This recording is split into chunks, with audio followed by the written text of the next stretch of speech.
Hello everyone.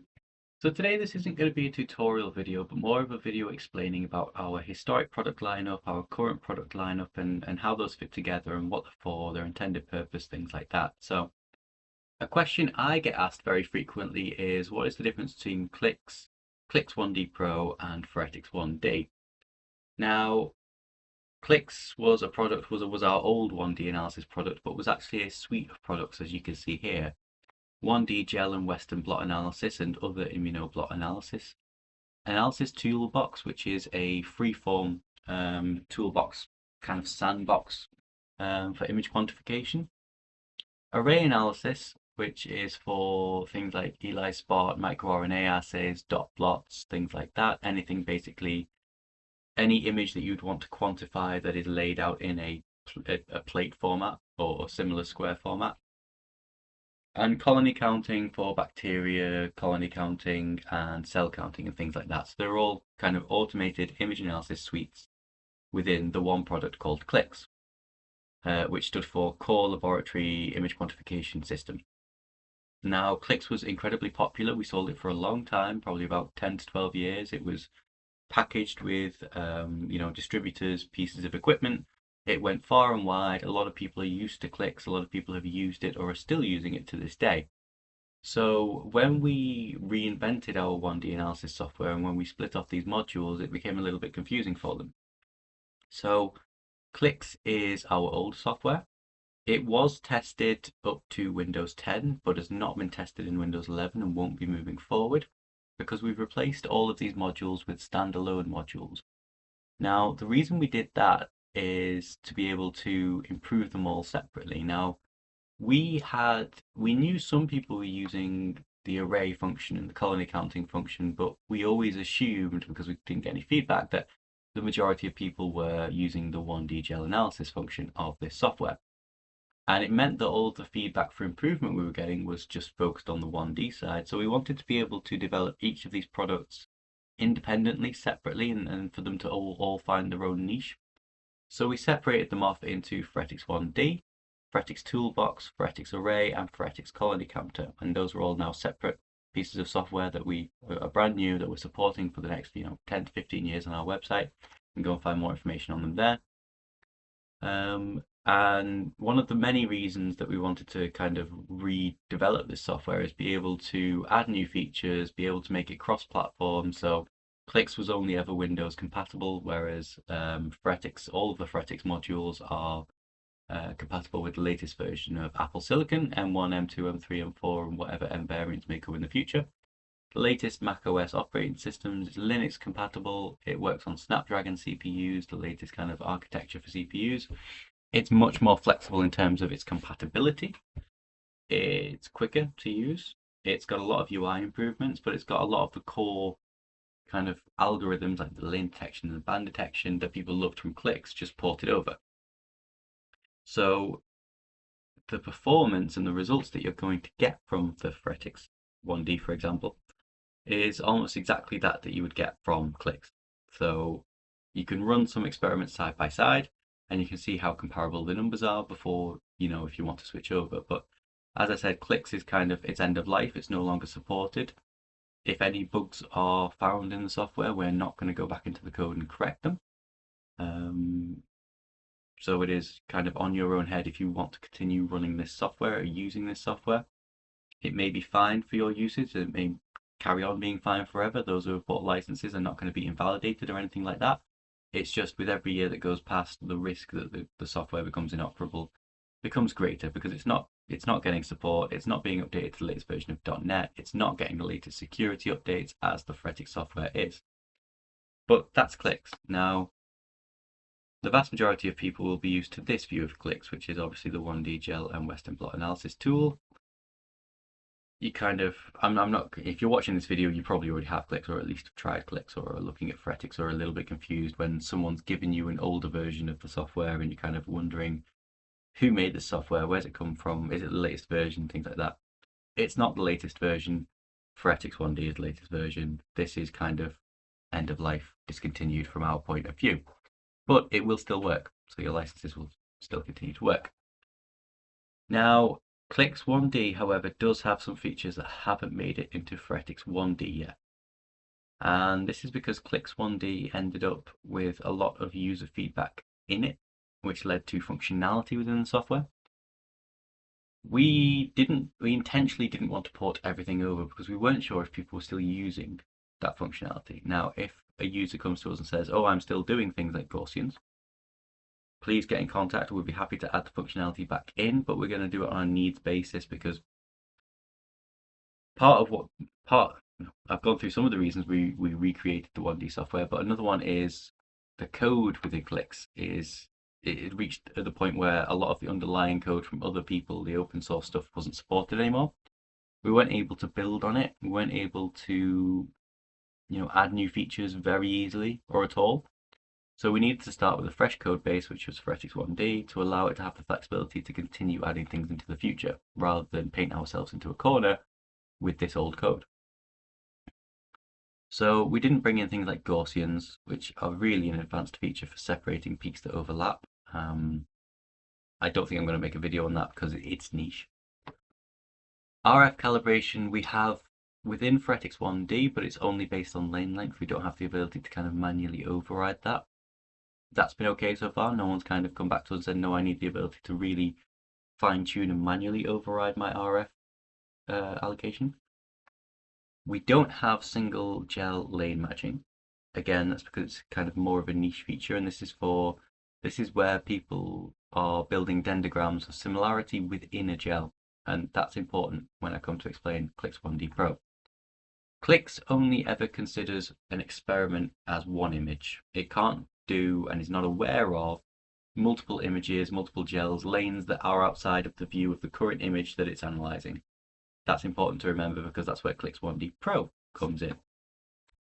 So CLIQS 1D Pro was designed to do exactly what I've just told you there that CLIQS can't do, which is bring lots of gel-based electrophoresis experiments together and allow comparison and tracking across them. Now, again, this is very niche, but it's got a really strong role in things like food security, so tracking the quality of foodstuffs and making sure that making sure that the meat samples that are in a product are what they say they are. If they say it's chicken, it is chicken. And one example, we have a customer that's using it as part of a food security drive. In the UK, we had a horse meat scandal where I think probably 10 to 15 years ago now, a lot of horse meat entered the human food supply chain and was not caught for a while, but went into a lot of things like ready meals and things like that. The people that are doing the testing are using synthetic lanes, which you can build up within the CLIQS 1D Pro software that say label something as chicken or beef or horse or something else like that. They have a lane with bands in that represent that meat, and they can test meat and test the proteins in it and find out, oh, this sample that said it's chicken is actually beef. Well, this is incorrect and we need to have an investigation here. So it's really important for things like that. And things like bacterial studies. So CLIQS 1D Pro is, akin to the Gel Compare To software. If anyone ever used that, it allows you to build up these huge databases of multiple different gels, analyze gels, and bring them all together and start making large dendrograms, perform matching and clustering, fine matching bands across different samples, cluster them together and generate dendrograms. If I just match this here and then create a dendrogram, you can see we start getting scores of matching between different gels. Now, the clever thing with CLIQS is obviously we know as scientists gels don't all run the same. If you run a gel for less time, even with the same sample, the bands are going to be closer together. So how do you try and match that to another gel that might have been run for longer? So it uses the information you've gathered in CLIQS, including the RF, and then basically mathematically accommodates for that within the matching. So it will stretch or shrink your lanes to make sure that they're all comparable and that the bands are in relatively the same place, but you do have control about the flexibility of the band matching structure. So I'm not going to do a whole CLIQS 1D Pro video now, but I probably will do some in the future. But this is what CLIQS 1D Pro is specifically for. It's for longitudinal between gel band matching to find similarity scores and build up dendrograms and relationships. If you want to use CLIQS 1D Pro, you have to have imported your analyzed image from CLIQS. So if you need CLIQS 1D Pro, if you need this functionality, you need to get both CLIQS and CLIQS 1D Pro, because the CLIQS 1D Pro only handles databasing and matching. It doesn't do any image analysis itself. That is all done by CLIQS and then imported into your database of choice in the first screen. So that's CLIQS and CLIQS 1D Pro. Now, CLIQS has been replaced by Phoretix 1D. Well, CLIQS 1D Pro has not been replaced by anything yet. That's because this is a niche product. We're not quite sure the market's there, even if we did create a new version, which would probably be Phoretix 1D Pro. We're not sure if the market would be there and if it would be worth kind of the cost-benefit analysis. You know, this is not a technique that a huge number of people are doing, but where they are doing it, it is typically very important. So it's a balancing act of trying to make sure that we use our development time appropriately to produce products that selfishly are going to sell, because we are a business. Thirdly, Phoretix 1D. Now, as I mentioned, this is the successor to CLIQS. Now, we obviously have the Phoretix Array, the Phoretix Toolbox, the Phoretix Colony Counter products, but I'm just going to go through Phoretix 1D as compared to CLIQS, because again, I think the majority of people, when they think of CLIQS, when they come to me and say, oh, I need a copy of CLIQS, they're doing the 1D work. They're doing it for the 1D work. Phoretix 1D, as I mentioned, is cross-platform. It uses the same automatic lane detection and band detection parameters and algorithms in the background that CLIQS did. This is on purpose. This isn't just reusing code for recycling purposes to keep development timelines down. This is because the vast majority of our customers are in the pharmaceutical or QC, QA industry. They need that reproducibility if they're ever going to change a piece of software. And the decision they need to make is, yes, our piece of software is going out of technical support. We're going to have to move to another piece of software. How can we make that as seamless as possible? And one way that we can facilitate that as software developers is by keeping as many things the same as possible to try and keep the numbers as similar as possible, so that when the revalidation is done, hopefully we can hit the exact same numbers as previous. And then that makes that process a lot easier to have this continuity of results and analysis and SOP and things like that. So we have that in the background. The background subtraction methods are all the same. I think we have all of them. The settings that we have for all of them are the same again, apart from the rolling ball. Now, rolling ball in CLIQS is represented by a pixel width, a diameter of the ball. In Phoretix 1D, we do it as a function of lane length, and this just goes to show kind of the age of the CLIQS product is by having it defined in pixel length, you can put in something like 10,000 pixels, and in a high-res image, that's still not going to be a very big ball, and it's still not going to give you very good resolution for your background subtraction. So CLIQS was developed at a time when scanners weren't as powerful or high resolution or technically developed as they are now, and lanes weren't as long as they are now. So it really falls down when you're trying to mess with those settings or set your parameters for your rolling ball background subtraction. So we changed that to be a function of lane length in Phoretix 1D. So it means you can have incredibly long lanes, but your background subtraction using rolling ball is going to be proportional to your lane length, your DPI, your resolution of your image, so we can handle much longer lanes, much higher resolution, and we've got much better kind of future proofing built into the software to be able to handle it like that.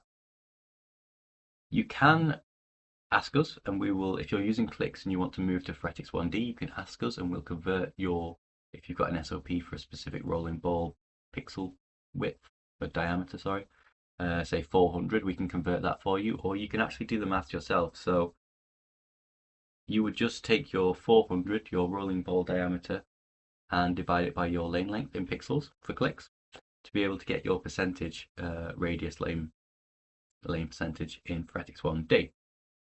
That's the equation. It's just, ball divided by lane length. So 20% of this lane length, if it was 1,000 pixels, it would be a 200 200 pixel diameter ball.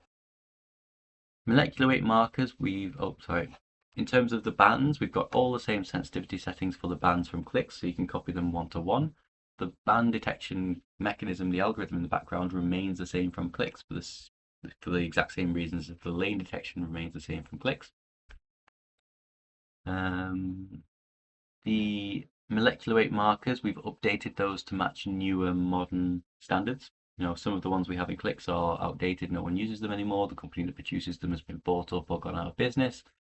So we've replaced them with the new names, so for example, Invitrogen became Thermo Scientific, so now we've kind of renamed them so a new generation of scientists using our software knows what we're talking about with the built-in molecular weight markers, rather than the outdated or the old names that may not be current. And we also took the time to update the steps, the sizing, the molecular weight sizing, to make sure that's all up to date and accurate for the latest version of the product on the website. Normalization and quantity calibration remain the same, although I think in normalization we now have the ability to add multiple points of normalization and average those quantities, whereas I don't think that's available in CLIQS. We have an undo function within Phoretix 1D, which sounds simplistic, but we didn't have it in CLIQS, so it meant that if your analysis went a little bit awry, if you slipped or something with the mouse, you kind of had to start all over again, and there were a lot of annoying instances where that may happen. Having an undo button is a lifesaver, and we've still got all of the automated protocols that we have within CLIQS, within Phoretix 1D. So that's a quick overview of the different products and where they are, what we're doing with them, what their future is likely to be. So Phoretix 1D is the one that's being tested on Windows 11, Windows 12, very far into the future, but CLIQS is end of life. I would always recommend to people, if they don't need the features that are unique to CLIQS for now, to go for Phoretix. It's the more safe, secure, up-to-date option. It's lower risk. Both are available in a GMP and 21 CFR compliant version. However, if you are doing between gel dendrograms, bacterial analysis, RFLP, things like that, unique kind of niche applications of electrophoresis, then CLIQS 1D Pro remains for you. It's the only product that we do that fulfills that niche, and you do require CLIQS and CLIQS 1D Pro to be able to use that software package. But you can find more information on our website about these different products, but I thought a video might be quicker and easier to access for people to just get an idea of what does what they need. So simple 1D quantification, match it at, quantification, molecular weight calibration, things like that. Phoretix 1D will do all of that. If you want to do matching between gels, or if your experiment is bringing together lots of different gels that you need to compare against, then you need CLIQS 1D Pro. That's all from me. Quick little video kind of running through the different pieces of software, where they are, what we're doing with them. If you have any questions, please drop a comment in the comment box below, or get in touch with us through our website. I'll be happy to help support you with your experiments and guide you to which piece of software it is that will be best for your needs. And of course, you can always get free trials of all of these pieces of software through our website at TotalLab.com, follow the link in the description below.